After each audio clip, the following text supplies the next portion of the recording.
அனைவருக்கும் இனிய பொங்கல் நல்வாழ்த்துக்கள். சிவி பயண வலையொலிக்கு உங்களை அன்புடன் வரவேற்கிறேன். இந்த காணொலியில பாத்தீங்கன்னா பனிக்கட்டிலேயே ஒரு மாளிகையை செஞ்சு வச்சிருக்காங்க. அதை பத்தி தான் பார்க்க போறோம். ஸ்வீடன்ல கிருணாங்கிற இடத்துல ஆர்டிக் பகுதியில் கிருணாங்கிற இடத்துல இந்த மாளிகை இருக்கு.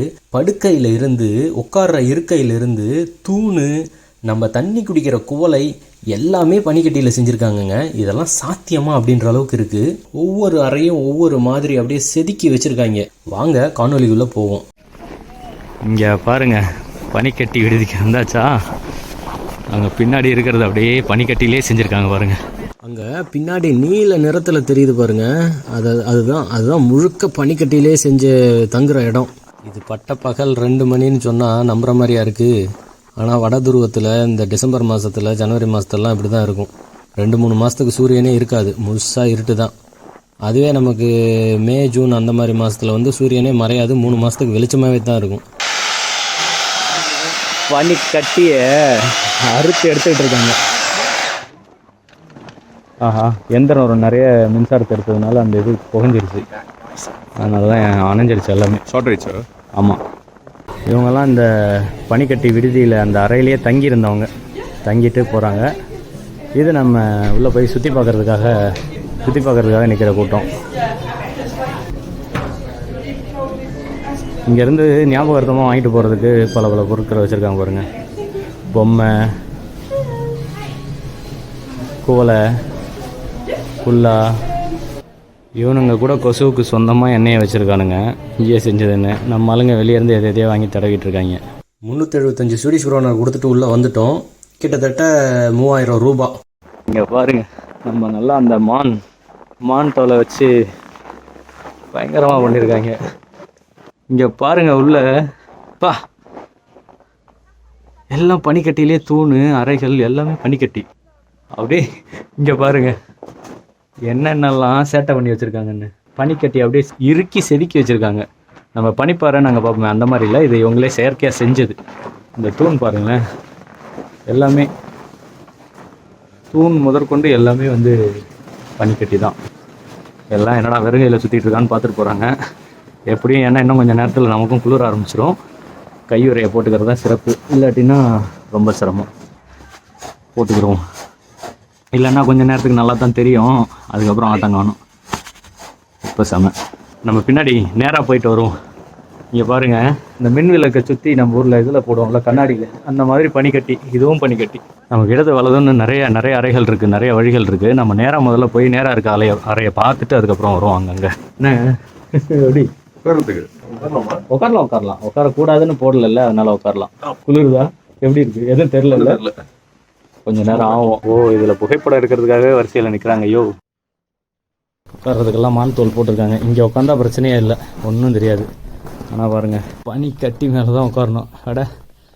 மயில் கோலம்லாம் வரைஞ்சிருக்காங்க. ஐயா, இந்த சுவத்துலலாம் சிற்பங்கள் கல்லில் செதுக்கிற மாதிரியே செதுக்கி வச்சிருக்காங்க இந்த பனியில். அதுவும் பாருங்க, இந்த இருக்கை ஒரு மாதிரி இருக்கு, இந்த பனி செவத்துல இருக்க பனி ஒரு மாதிரி இருக்கு. வெவ்வேறு அந்த பனிக்கட்டியவே வெவ்வேறு தரத்தில் இது பண்ணி வச்சிருக்காங்க, வெவ்வேறு மாதிரி இருக்கு. அது இறுக்கங்கள் கூட்ட வித்தியாசமாக வரும் போல் இருக்கு அந்த பனியே. வாங்க அப்படியே போய் இந்த படுக்கை அறையெல்லாம் இன்னும் எப்படி சிறப்பாக செஞ்சுருக்காங்கன்னு போய் பார்ப்போம். தங்குற அறைகளுக்கெல்லாம் வந்தாச்சு. இது அறைன்னு சொன்னால் எவனுமே நம்ப மாட்டான். தூங்குற அறை, கூரையிலிருந்து அறை எல்லாமே பனிக்கட்டி. படுக்கை முதற்கொண்டு பனிக்கட்டி தாங்க. தூங்குறதுக்கு எவனாச்சும் பனிக்கட்டியில் செஞ்சு வைப்பானாடான்ற மாதிரி. என்னடா இது, அப்படியே பாருங்க, பனிக்கட்டியை செதுக்கி அதுக்கு கீழே ஒரு விளக்கெல்லாம் பொருத்தி அப்படியே பயங்கரமாக வச்சுருக்காங்க. இந்த படுக்கை முழுக்க பாருங்கள் எதால் செஞ்சுருக்காங்க நீங்கள் பாருங்கள். எல்லாம் பனிக்கட்டி தான். அதுக்கு மேலே ஒரு சின்ன மெத்தை, அதுக்கு மேலே மான் தோல். இதில் போத்திக்கிட்டு தூங்கி ஒரு இரவுக்கு இருந்தால் என்ன ஆகிறது? நான் ஏன்டா நடுராத்திரியில் சுடுகாட்டுக்கு போகணுன்ற மாதிரி இருக்குது. ஆனால் செமங்க, ஒவ்வொரு அறையிலையும் வித்தியாசமாக பண்ணி வச்சுருக்காங்க ஒவ்வொன்றுத்தையும். இது பரவாயில்லையா, நல்லா இருக்குது, நல்லா சூடாக இருக்குது மேலே உட்காந்துடும். ஏன்னா இது நல்லா முசுன்னு இந்த மானுடைய முடி தோல் நல்லா இதுவாக இருக்குது. அப்பா, இரவுக்கு தங்க முடியலன்னாலும் கொஞ்சம் நேரம் இங்கே படுக்க முடியுது. இது எப்படியே உடஞ்சிட்டு விழுந்தா என்ன பண்ணுவானுங்க. ஆனால் அதுக்கெல்லாம் ஏற்பாடு பயங்கரமாக பண்ணியிருக்காங்க. இந்த அறையில் ஒரு இரவு தங்கணும்னா 2200 ஸ்வீடிஷ் குரோனர் கேட்குறாங்க. கிட்டத்தட்ட 18,000 ரூபா. நான் ஏன்டா நடுராத்திரியில் சுடுகாட்டுக்கு போகணும்? உங்ககிட்ட தாயத்து வாங்கினது ஒரு குத்தமாடா. தரை, செவுரு, கூரை, அருகால், வாசக்கால்லேருந்து முதற்கொண்டு எல்லாமே பனிக்கட்டி தான். ஆனால் ஒவ்வொன்றும் வேறு வேறு மாதிரி இருக்குது. இப்போ இந்த செவுத்தில் இருக்க பனியோடைய தன்மையை பாருங்கள், நல்ல வெள்ளை நிறத்தில் தெரியுதா? இதை பாருங்கள், நல்லா கட்டியாக்கி வச்சுருக்காங்க. அது மாதிரி இங்கே உள்ளுக்குள்ளே சுவர் பாருங்கள், இது ஒரு வித்தியாசமாக இருக்குது. எல்லாமே பனிக்கட்டி தான், ஆனால் வெவ்வேறு அளவில் அதை வந்து உரைய வச்சுருக்காங்க. ஆனால் குளிர்லையே வந்து பனிக்கட்டியை காட்சி பொருளாக ஆக்கி அதை வியாபாரம் பண்ணுறதுக்கு ஒரு திறமை வேணும். ஏன்னா இந்த ஊரில் அவன் வெளியவே குளிரும், எங்கடா சூடு கிடைக்குன்னு தான் சுற்றுவாங்க. நான் பயங்கரமாக விளக்கெல்லாம் மின்னி எரியுது, மின்மினி விளக்கெல்லாம் வச்சுருக்காங்கய்யா. ஓ இங்கே தனியாக பாருங்கள், அங்கே வெறும் படுக்கை மட்டும்தான். இங்கே சில பல கூடுதல் வேலைப்பாடு, இந்த இருக்கையெல்லாம் போட்டு உட்காரக்கூடாதுன்னு சொல்லிட்டாங்க. நம்ம போன அறையில் உட்காந்து அதை கண்டுபிடிச்சிருப்பானுங்களோ. ஆனால் பரவாயில்ல, நம்ம உட்காந்த இடத்துல அது போடல, அதனால் உட்காந்துட்டோம், தப்பு இல்லை. இந்த அறையோட வடிவமைப்பு வந்து இந்த கள்ளி செடி, இது சப்பாத்தி கள்ளி, இது நேராக நிற்குமே. இந்த கல்லிக்கு எனக்கு பேர் தெரிலங்க, மன்னிச்சிருங்க. என்னடா அம்மா மிரட்டி விட்டுருக்காங்க. அதுக்குள்ள விளக்கு இங்கே பெருசாக அந்த மாதிரி களிச்செடி அது இதெல்லாம் வைக்கல, ஆனால் வெறும் சும்மா இருக்க அறையில் அந்த விளக்கை வச்சே வேலையை காட்டியிருக்காங்க. செம்மையாக இருக்குது. ஒவ்வொரு அறையும் ஒவ்வொரு மாதிரிங்க, காசுக்கேற்ற தோசைங்கிற மாதிரி போல். ஆட்டா காது மாடலா, காது குளிரெல்லாம் எந்த பக்கம் போச்சுன்னே தெரில. இதெல்லாம் பார்த்து அப்படியே வாயடிச்சு போயிருக்க மாதிரி இருக்கு. ஆடா விளையாடி இருக்கானுங்க. ஆனால் கலைவண்ணம் தான். உண்மையாகவே சில இடங்களில் சந்தேகமாக இருக்குது, உண்மையாகவே இது பனிக்கட்டி தானா இல்லை வேறு ஏதாச்சுமான்னு. பனிக்கட்டி தான், ஆனால் ஒன்றுங்க பயங்கரமாக இருக்குது, வேறு மாதிரி மிரட்சியாக இருக்குது. எல்லாமே சிறப்பான ஒரு சம்பவம் தான் இன்றைக்கி. உங்களுக்கு எப்படி இருக்குன்னு சொல்லுங்கள், கருத்தில் சொல்லுங்கள். காலனி உருவத்தில் வச்சுருக்காங்க. இந்த அறை பார்ப்போம். இது ஆந்தையோடைய ரெக்கை, ஆந்தையோ கழுகோ, எனக்கு ரெண்டு மாதிரியும் தெரியுது.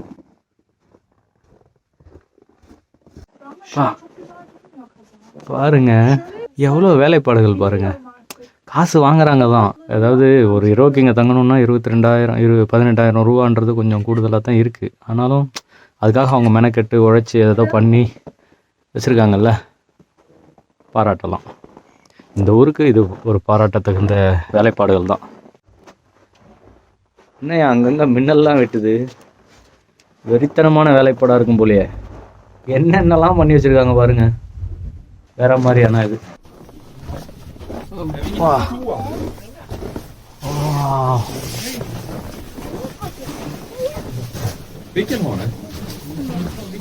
குழந்தைங்களெல்லாம் இங்கே கூட்டிகிட்டு வந்தால் அவ்வளோதான். இவனுங்க செஞ்சு வச்சுருக்க அந்த கலைப்பொருட்களுக்கும் அதுக்கும் நல்ல ஒரு கற்பனை. அந்த இன்னொரு எலி இருக்கும், எலி மாதிரி ஒன்று, இது பீவர்ன்றது பாருங்க, அதோடைய கூடாரமாக அந்த அர்த்தத்தில் வடிவமைச்சிருக்காங்க. என்ன வேலைப்பாடுறா சாமி. இது என்ன பண்ணோம்னா, அந்த ஓடைகள், நீரோடை இருக்கும்ல, இந்த நீரோடை இல்லை ஆற்றுப்படுகை, அது பக்கத்துலலாம் வந்து அதில் மிதந்து வர குச்செல்லாம் எடுத்துகிட்டு போய் வீடு மாதிரி கட்டி அதுக்குள்ளே வாழும். அந்த ஏற்பாடுக்காக இங்கே பாருங்கள், அந்த மரக்கட்டை அது இதெல்லாம் வச்ச மாதிரி செஞ்சு, அந்த சத்தம் கேட்குதா, நீரோடை சத்தம் மாதிரி ஏற்பாடு பண்ணியிருக்காங்க. அப்படியே அதோட வீடு மாதிரியே. இந்த பீவர் அப்படிங்கிற விலங்கு, அது ஒரு வகையான எலி, ஆனால் எனக்கு தமிழ் பேர் தெரில, நான் தெரிஞ்சுக்கிட்டு சொல்கிறேன் உங்களுக்கு. இது என்ன உறைஞ்ச நேரத்தில் என்ன நடந்துச்சு, ஃப்ரோசன் மூமெண்ட்டு. ஓ இந்த பூனையோட கண்ணை மட்டும் பாருங்கள். அது இந்த யோசனை இருக்குல்ல, இதை பண்ணணும்னு இந்த பூனை கோபமாக பார்க்குதான். எலி அந்த பூனை வீட்டிலேருந்து இந்த இதை பாலாடை கட்டியை திருடி திங்க வந்தது உறைஞ்சி போய் நிற்கிதான் இந்த ரெண்டு எலியும். இந்த படுக்கையும் பாருங்களேன், படுக்கை வந்து வழக்கமாக பனிக்கட்டி தான், இதுவும் பனிக்கட்டி. ஆனால் அதில் வந்து அந்த பாலாடை கட்டி இருக்குல்ல, ஆங்கிலத்தில் சீஸ்ன்னு சொல்லுவாங்களா, அந்த இது மாதிரி இருக்க மாதிரி ஓட்டையாக போட்டு வச்சுருக்காங்க. அது மாதிரி வடிவமைச்சிருக்காங்களாம்.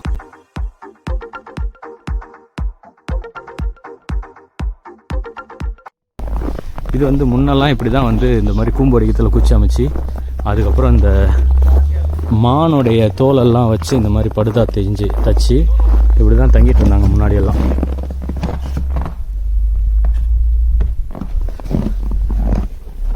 அந்த அறைகள் செய்கிறதுக்கு தண்ணியை உரைய வச்சு பனிக்கட்டியாக்கி பாலமாக கொண்டு வந்து வச்சுருக்காங்க பாருங்கள். ஆஹா, உணவகத்துக்குள்ளே வர்றோம். இங்கே பாருங்க என்னம்மா வேலை.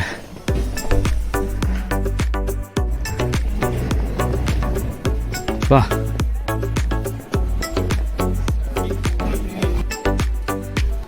எல்லாமே உங்களுக்கு பனிக்கட்டியிலே செஞ்சுருக்காங்க பாருங்கள்.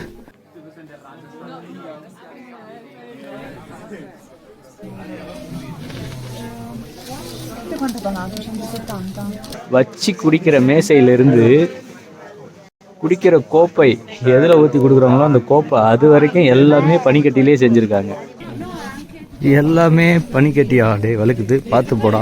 இங்கே வந்து பழச்சாறு எல்லாமே கிடைக்குது குடிக்கிறதுக்கு. இது மாதிரி நீங்கள் குடிக்கிற இது முதற்கொண்டு எல்லாமே வந்து பனிக்கட்டி தான்.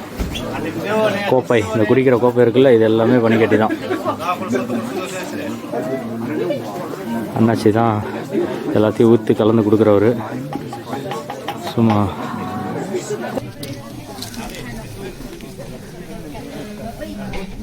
கோப்பை, இருக்கை எல்லாமே பனிக்கட்டி தான். இப்போ தான் இதை செஞ்சுக்கிட்டு இருக்காங்க. ஓ இல்லை, வகுப்பு. நீங்கள் பனிச்சிற்பம் செய்யணுன்னா இங்கே வந்து நீங்கள் செதுக்கி கற்றுக்கலாம். உங்களுக்கு சொல்லித் தருவாங்க எப்படி செய்யணும்னு. So you are traveling in Sweden? No, holiday. Ah, okay, I see. Nice. Enjoy your stay. Yes. School. These photos is very important, okay? Yes, I will put it in my YouTube video. Metti su YouTube? Yes. Okay. சும்மா கொஞ்சம் பேர் இத்தாலியிலேருந்து சுற்றி பார்க்க வந்திருக்காங்க. அதான் அவங்ககிட்ட பேசி கொடுத்துட்டு இருந்தேன். உண்மையாகவே இதெல்லாம் பனிக்கட்டி தானா இல்லை கண்ணாடியான்னு சந்தேகமாக தாங்க இருக்குது. ஆனால் வந்து தொட்டு பார்த்தா எல்லாமே பனிக்கட்டி தான். எப்படி தான் பண்ணி வச்சுருக்காங்களோ. ஓ, அந்த கொக்கோ பழம். பா, கல்லில் சிற்பம் செய்கிறது ஒரு கலைன்னா இந்த பனிக்கட்டியில் செஞ்சுருக்காங்க பாருங்களேன். அது உண்மையாகவே ஒரு உயிரோட்டமாக இருக்குது. என்ன ஒரு, இங்கே பாருங்களேன், இது என்ன, அந்த கொக்கோ மரத்தில் கொக்கோ காய் இருக்க மாதிரி செஞ்சுருக்காங்க. ஒவ்வொரு கொக்கோ காய்க்கும் ஒரு மின் விளக்கு. இங்கே கொக்கோ பழத்தை திறந்து வச்சுருக்காங்க. அட என்ன ஒரு கற்பனை, என்ன ஒரு வேலைப்பாடு. இதுதான் செம்மையாக இருக்குது. ஒவ்வொரு அறையிலையும் ஒவ்வொரு அதிசயமாக பண்ணி வச்சுருக்கானுங்க. இந்த இதுலேயே பாருங்கள், இதை ஒரு மாதிரி செதுக்கியிருக்காங்க. இது ஒரு தன்மையில் செதுக்கியிருக்கு. இது பாருங்கள், அப்படியே கண்ணாடி மாதிரியே இருக்குது. செம்மையாக இருக்குல்ல. இவ்வளோ காசை கொடுத்து உள்ளே வந்து தகுந்தாங்க. கண்டிப்பாக இவ்வளோ தூரம் வந்து இதை பார்க்குறதுக்கு தான் வந்தோம். இந்த முறை என்னோடய பயணமே இதை நோக்கி தான். இங்கே பாருங்க, டேய் என்னடா ஒன்றுத்துலேயும் ஒன்றா வித்தியாசமாக பண்ணி வச்சுருக்கீங்க. வித்தியாசமான மிருகம் மாதிரி இருக்குது. இந்த ஒரு அறைக்கு மட்டும் எவ்வளோ வேலைப்பாடு. இங்கே என்ன பண்ணி வச்சுருக்கானுங்க.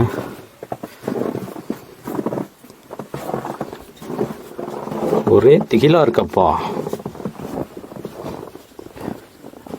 வா, வரையாடு. ஓ, இதுவும் படுக்க அறையெல்லாம் போல. அம்மா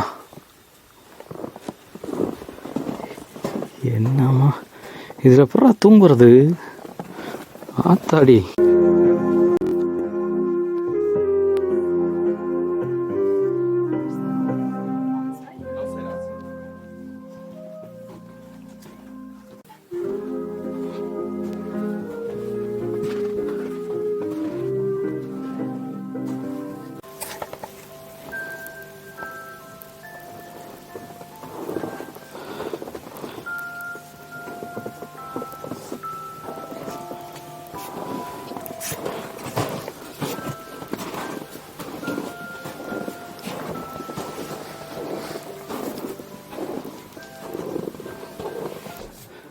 குளியலறை மாதிரி வச்சுருக்காங்க. இந்த கடல் ஓரத்தில் சும்மா கால் நீட்டி படுக்கிறதுக்கு வச்சுருப்பாங்களே சாய்வு நாற்காலி. இங்கே இப்போ தான் கட்டிக்கிட்டு இருக்காங்க. ஒவ்வொன்றா கொண்டு வந்து எதையோ வச்சுக்கிட்டு இருக்காங்க. இங்கே பாருங்கள், அது கீழே நடக்கிறதுக்கு வழுக்கக்கூடாதுன்னு சொல்லிட்டு இதை கொண்டு வந்து போட்டுறாங்க.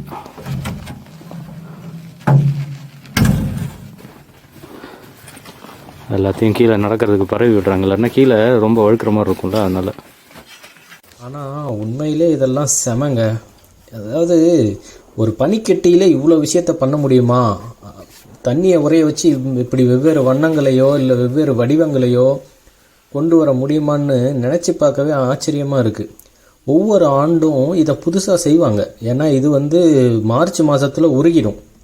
திரும்ப டிசம்பர் மாதத்தில் இதை புதுசாக செஞ்சு வடிவமைச்சு செஞ்சு திரும்ப நமக்கு காட்சிக்கும் இங்கே வந்து தங்குறதுக்கும் வச்சுருக்காங்க. இங்கே பாருங்கள், அந்த நீல வண்ணத்தில் இருக்கே, இதுவும் கூட பனிக்கட்டி தான். எப்படியெல்லாம் இது பண்ணி ஒவ்வொரு வண்ணத்தையும் மாற்றி வடிவத்தை மாற்றி நம்ம கற்பனைக்கு எட்டாத வகையில் பண்ணியிருக்காங்க. ஆனால் ஒரு நொடி தோணுச்சு எனக்கு, 3000 ரூபா கொடுத்து இதை உள்ளே சுற்றி பார்க்க வரணுமான்னு யோசித்தேன். ஆனால் கண்டிப்பாக தகுங்க. அதனால் பனிக்காலத்தில் ஸ்வீடனை சுற்றி பார்க்கணுன்னு நினைக்கிறவங்க யாராக இருந்தாலும் தாராளமாக கண்ணை மூடிக்கிட்டு இந்த ஆர்டிக் வட்டப்பகுதியில் இருக்க கிருணா அப்படிங்கிற ஊருக்கு வந்துட்டு அங்கேருந்து ஒரு 15 கிலோமீட்டர் தள்ளி தான் இருக்குது இந்த ஜூகா சேர்வையில் இருக்க இந்த பனிக்கட்டி விடுதி. தாராளமாக வாங்க, இந்த காசு தகும். இதுக்கு இவ்வளோ கொடுக்கலாம். ஏன்னா இந்த விடுதி இல்லை இந்த அருங்காட்சியகம் இவ்வளோ பொருட்களை செஞ்சு இவங்க வச்சுருக்கிறத சுற்றி பார்க்குறதுக்கு கட்டாயமாக கொடுக்கலாம். அது மாதிரி உங்களுக்கு குளிரவும் செய்யாது. அதுக்கு தேவையான உடைகளையும் அவங்க கொடுத்துட்றாங்க. நான் இந்த காணொலியோட கடைசி பகுதியில் அதை பற்றி விளக்கி உங்களுக்கு சொல்கிறேன். என்னென்ன உடைகள்லாம் உங்களுக்கு தராங்க, காலணி எல்லாம் தராங்க அப்படிங்கிறத சொல்கிறேன். என்னடா மிரட்டி விட்டுருக்காங்க. தங்குற விடுதியெல்லாம் ஒன்றுமே இல்லைன்ற அளவுக்கு பண்ணியிருக்கானுங்க.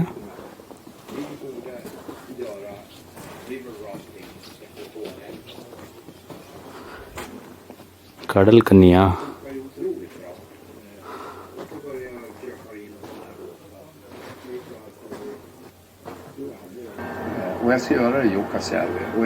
எதனால் இதை பண்ணாங்க அப்படிங்கிறத பற்றியெல்லாம் பேசுகிறாங்க. அப்பா, நான் ஒவ்வொன்றுக்கும் ஒவ்வொரு கதை, ஒவ்வொரு கற்பனை, எவ்வளோ விஷயங்கள் வேலைப்பாடுகள் நடந்திருக்கு இந்த சிற்பங்களில். செமையாக இருந்துச்சுங்க. உண்மையாகவே வந்து ஒரு பிரமிப்பான ஒரு விஷயம். இந்த பனிக்கட்டியை வச்சு என்னென்னலாம் பண்ண முடியும் அப்படின்னு சொல்லிட்டு மிக அருமையாக காட்சிப்படுத்தியிருக்காங்க. ஒரு வழியாக இதை பார்த்து முடிச்சாச்சு. வெளியே நல்லா சோன்னு பனி பெய்யுது. இதுக்குள்ளே போனோம்னா சங்கடம்தான்.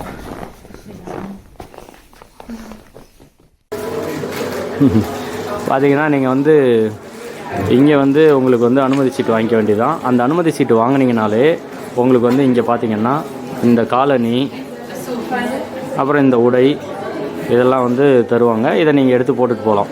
இதுக்கு தனியாக காசெல்லாம் தர தேவையில்லை. இது வந்து இலவசமாக தான் நீங்கள் கடன் வாங்கிப்பீங்க. வாங்கிட்டு திரும்ப கொண்டு வந்து இதை கொடுத்துருவீங்க. உள்ளே போய் அதை சுற்றி பார்க்குறதுக்கு மட்டும் இதை பயன்படுத்திக்கலாம். அதுவும் பாருங்கள், இவங்க காலனி எல்லாம் பாருங்கள் எவ்வளோ பயங்கரமாக வச்சுருக்காங்க பாருங்கள். எப்படி இருக்குது பாருங்கள். நல்லா மொத்தமாக, அதாவது இந்த காலுக்கு கீழே வந்து எந்த குளிரும் உள்ளே ஏறாது. அந்த அளவுக்கு உள்ள பயங்கரமாக மொத்தமாக இது இருக்குது அந்த பாதத்துக்கு. இதுவும் பார்த்திங்கன்னா உள்ளே இங்கே பாருங்கள், உள்ளே எவ்வளோ மொத்தமாக இருக்குது. நல்லா மொத்தமான ஒரு துணி பாருங்கள். உங்கள் காலனி இங்கே கழட்டி வச்சுட்டு இதை எடுத்துகிட்டு போக வேண்டியதான். அவ்வளோதாங்க. ஒரு வழியாக சுற்றி பார்த்துட்டு வெளியே வந்தாச்சு. நம்ம ராஜா அண்ணாவும் முத்தும் வந்து விசாரிச்சுக்கிட்டு இருக்காங்க, சாப்பிட்றதுக்கெலாம் என்ன மாதிரி வசதி வச்சுருக்காங்க, வேறு என்னெல்லாம் இன்னும் இங்கே இருக்குது சுற்றி பார்க்குறதுக்கு அப்படின்னு கேட்டுக்கிட்டு இருக்காங்க. ராஜா அண்ணா யார், முத்து யார் அப்படிங்கிறதெல்லாம் நான் அடுத்த காணொலியில் சொல்கிறேன். தொடர்ந்து பாருங்கள். நன்றி. மீண்டும் அனைவருக்கும் பொங்கல் நல்வாழ்த்துக்கள். நன்றி, வணக்கம். வாங்க தொடர்ந்து பயணிப்போம். இந்த ஆர்டிக் பகுதியெல்லாம் எப்படி இருக்குன்னு பார்ப்போம்.